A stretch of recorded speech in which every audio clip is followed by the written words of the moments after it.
What is up, people? My name is Shoquafina, and welcome to Week 7 of the GPL as we build our team to go up against the Tampa Bay Rayquazas and their coach, Shattered Simisear. If you guys like this video or you're excited for the battle coming out tomorrow, make sure you leave a like down below and subscribe to be notified when that battle comes out. Also, check out my Twitter. It should be down below. I always post when a video is going up, so follow me there to be notified for sure when that battle comes up, because I know sometimes YouTube likes to glitch out about that kind of stuff. So like I said, we're going up against Shattered Simisear in the Tampa Bay Rayquazas, so let's just run through his team really quick. He's got the Jirachi, the Mandibuzz, Whimsicott, Clawitzer, Rhydon, Simisear, he's got his mascot, Mega Banette, Thundurus Incarnate, Nidoqueen, and Huron with Licky Licky as well. So, quite a lot of bulk there with the Licky Licky, the Mandibuzz. Whimsicott can be pretty annoying. Jirachi is very, very versatile, of course, with 100 base stats across the board. Rhydon with an Eviolite can be a little bit difficult to deal with some physical mons, and Mega Banette with Prankster as well as the Whimsicott. Like I said earlier, Whimsicott's very annoying. Mega Banette can also be very annoying there too. And Thundurus Incarnate is just always a problem because how strong it is. And yeah, his team's actually pretty good. He has a few different opportunities to set up Stealth Rocks. Rachi gets rocks, the Rhydon gets rocks, the Nidoqueen gets rocks. I'm not sure if Licky Licky does, but even if it does, I wouldn't expect him to bring them on Licky Licky just because he has better options as Rock Center. So, with that being said, he only has one form of hazard removal, and that is the Mandibuzz, and that's also one of his walls. So if we find a way to break that thing down pretty early, we're going to be looking pretty alright. As you're going to see later on, I'm bringing some kind of hazard stacking here, even though I don't have any hazard removal on my team this week. I think we'll be okay as long as we make some early predictions and really put the pressure on early on and not give them the opportunity to really set up Stealth Rocks or anything. So we're bringing some hazard stacking as well as some fire this week, as you can see with our Vaporeon. Max special attack, modest nature, max HP. We're going Scald, Ice Beam, Baton Pass, and Substitute. So with our high HP stat, the sub is going to be absolutely phenomenal. When we Baton Pass it out to a couple of other mons here. That's really what we're trying to do here. We're going to set up the sub on something, preferably something that doesn't want to touch us. Like the Rhydon can't really do much to us. Nidoqueen's not going to really do too much to us either. Just Mandibuzz can't really touch us at all if we're behind a sub. So set up a sub behind something like that, get a Baton Pass off, pass the sub to one of the next two Pokemon and watch them set up and just sweep the rest of his team. One of them is Petey, our Scolipede here. Speed Boost in the Life Orb, Earthquake, Rock Slide, Mega Horn, and Swords Dance. This thing is an absolute monster. This set right here absolutely just bodies everything on his entire team, especially after an SD. Max Attack Adamant, Max Speed. That's really all that needs to be said. Scolipede is just going to obliterate his entire team behind a sub with the Swords Dance. Just forget about it. It's over. It's absolutely over. If for some reason that doesn't work, we also have another setup over here in our Puff Daddy Mega Altaria. We're running max physical attack again, Adamant, and max speed here. Offensive Dragon Dance, so we're running D-Dance, Return, Earthquake, and Roost. We get this thing behind a sub, let it D-Dance up, let it Roost up. It's actually going to be a very, very big threat against my opponent. Not too much wants to take an Earthquake or a Return. I mean, Jirachi could take a Return, but it's not going to want to take an Earthquake after I go +1 or +2. Mandibuzz is not going to want to take a Return. Whimsicott's very, very frail. Clawitzer, I don't think can take a hit very well. I don't expect him to bring the Rhydon, but if he does, he's not going to want to take a +2 Earthquake. So, yeah, we're looking pretty good this week, just coverage-wise already with our two setup sweepers. If we get that Vaporeon to pass a sub to something, it's going to be very, very dangerous for my opponent, and he's going to have to find a very impressive way to get his way out of that. But if we bring the pressure here, I really feel like we have a very good chance of winning this match.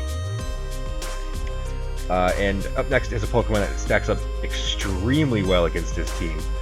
And that is our Ringo here, our Umbreon with leftovers, Synchronized Foul Play, Wish, Heal Bell, Toxic. We're running max special defense, Calm Nature, and max HP.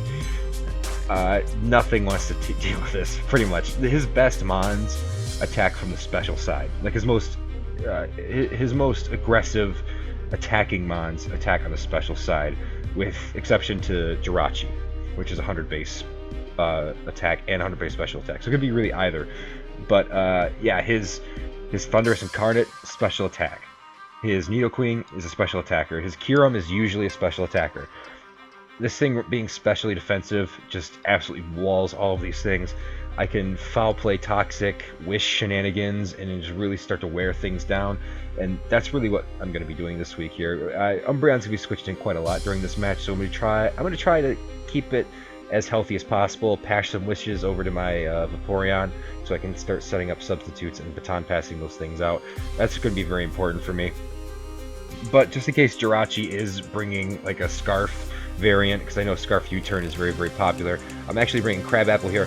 Our Chestnut, max physical defense, impish nature, max HP with the Rocky Helmet, bulletproof ability, obviously, Leech Seed, Spiky Shield, Spikes, and Wood Hammer. So this is the first part of our hazard stacking core this week with the Spikes. We have the Wood Hammer there just for general stab, and it does a lot better than Drain Punch this week just because Mega Banette is immune to it, as well as doesn't hit Whimsicott very hard. So Whimsicott pretty much walls this Chestnut, but that's fine.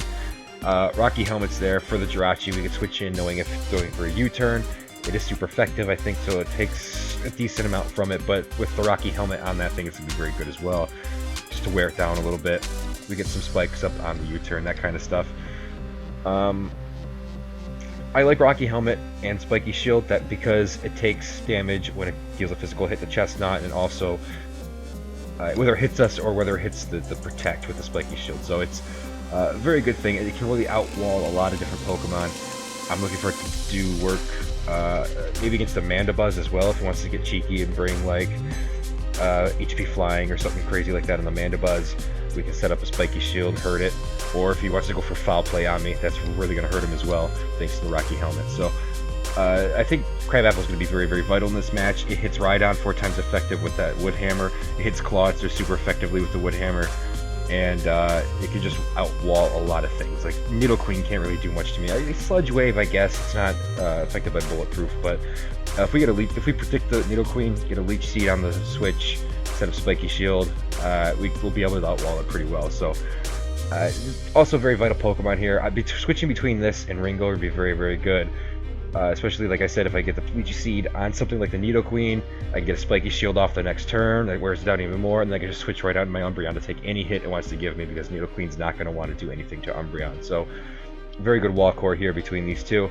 And our last piece of the puzzle this week is our Heatran GPL's Reckoning with the Choice Scarf and the Stealth Rock. So that's very interesting. I'm going to go over that in just a second. I'm going to finish up the rest of the set really quick, though. We have Fire Blast, Flash Cannon, and Earth Power, Max Speed, Timid Nature, and Max Special Attack. The reason why we're running Rocks and Scarf is because I needed Stealth Rocks on this team. First of all, they're very important this week with the Mandibuzz, with the Thunderous Incarnate, with the Kyurem. It just hits too many things, even the Simisear. So that's 4 things right there, that all very, very likely things to come this week. It hits them all for 25% upon switching. So I needed Stealth Rocks on this team. Nothing else that I wanted to bring had Stealth Rocks, so I put him on here, even though I knew I was going Choice Scarf. And I feel like I could send this out turn 1, and if he feels like he doesn't have a good matchup against me, he's going to switch out. I get free rocks, and we can even bluff us not having the Scarf with the Stealth Rock, and later on surprise him with a Fire Blast and something that should be faster than us. So that's the play there, that's the hope. Also, I have an idea here. I have a feeling he's going to bring Mega Banette just because of Prankster Will-O-Wisp shenanigans and Sucker Punches, and it's just a very strong Pokemon with Shadow Sneak, that kind of stuff. So I feel like if I preserve my Heatran well enough that I can switch it in on a Will-O-Wisp on the Mega Banette, that gives me the opportunity to set up there and win basically with Fire Blast, because he doesn't have hardly anything on his team that wants to take a Fire Blast. Rhydon special defense isn't the best, so I believe after Flash Fire it could be 2-hit KO depending on its spread. Mandibuzz, if it's weakened enough after Stealth Rock switch-ins and shenanigans from like Ringo with Toxic and that kind of stuff, it's not going to want to take a Fire Blast either. And Licky, I know it's pretty bulky, but I don't think it's going to want to take 2 Fire Blasts, and I don't think it can really do much to us. It may have Earthquake, but yeah, basically as long as we weaken his team down to about half, weaken the bulky mons down to about half, which shouldn't be that hard to do with Toxic and Leech Seed shenanigans.